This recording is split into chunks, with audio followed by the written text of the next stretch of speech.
Oi, gente, aqui é a Maria e o Book Talk de hoje é sobre Harry Potter e o Prisioneiro de Azkaban.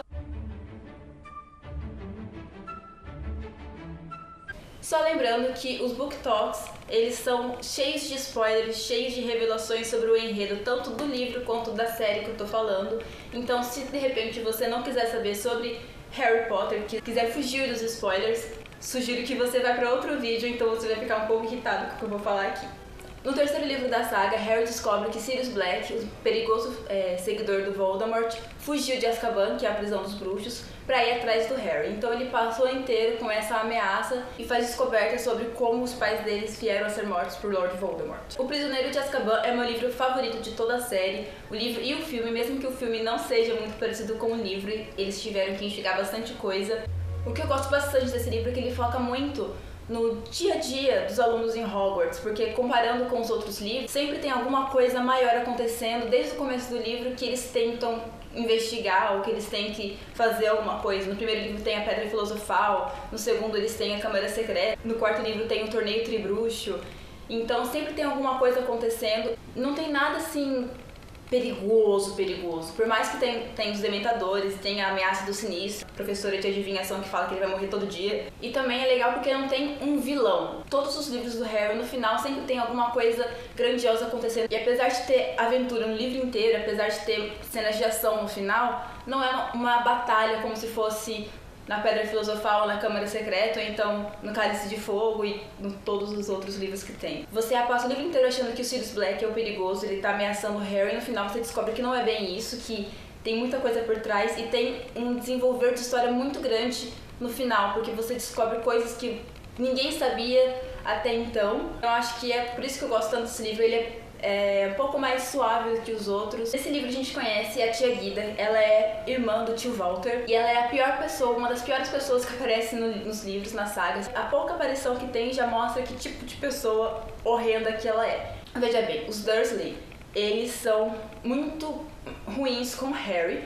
mas eles cuidaram dele, pelo menos. Não que justifique, mas eu consigo entender por que eles tratam o Harry mal, porque eles têm muito medo da magia e têm muito medo do que o Harry possa fazer, ainda mais com o histórico que eles já têm com a Lilian e o Tiago, coisas que aconteceram e coisas que a própria Petúnia carrega da infância e adolescência dela. Não justifica eles maltratarem o Harry por coisas do passado, mas dá pra entender o porquê que eles são tão ruins com o Harry. Mas a tia Guida, ela não tem nenhum conhecimento sobre isso, ela maltrata o Harry e ela fala mal dos pais dele sem ela ter conhecido a Lilian e o Tiago, e ela é ruim porque ela é ruim. Ponto. Ela é horrorosa. E eu queria que ela tivesse perdido com o balão por aí, em vez do Ministério ter interferido, porque o mundo é melhor sem ela. Como sempre na minha releitura, eu fui percebendo coisas que na primeira vez que eu li os livros eu não teria como perceber, e agora que eu já tenho a base, já começo a perceber esses detalhes, essas pistas desde o começo. O Perebas, o rato do Rony, ele é na verdade um animago. Ele é o Rabicho, ele era amigo do pai do Harry. Se esconde com um rato na casa do Rony por 12 anos, então ele é um rato que vive muito tempo. Isso acontece no primeiro livro também. Eu já falei disso quando o Rony faz o encantamento pra virar amarelo. Ele não vira amarelo porque ele não é um rato de verdade. E aqui o Harry ganha um bisbilhoscópio, que ele é um objeto que ele identifica coisas estranhas e ele avisa, ele é com alarme. E então o Rony fala que ele não funciona direito porque ele tá sempre apitando perto dele. Mas ele apita sempre porque o Perebas tá sempre com o Rony, então o Perebas é uma coisa suspeita. E o Bichento, o gato da Hermione, que a Hermione consegue nesse livro, ele tá sempre atrás do Perebas e teria culpado muita coisa se o Bichento tivesse conseguido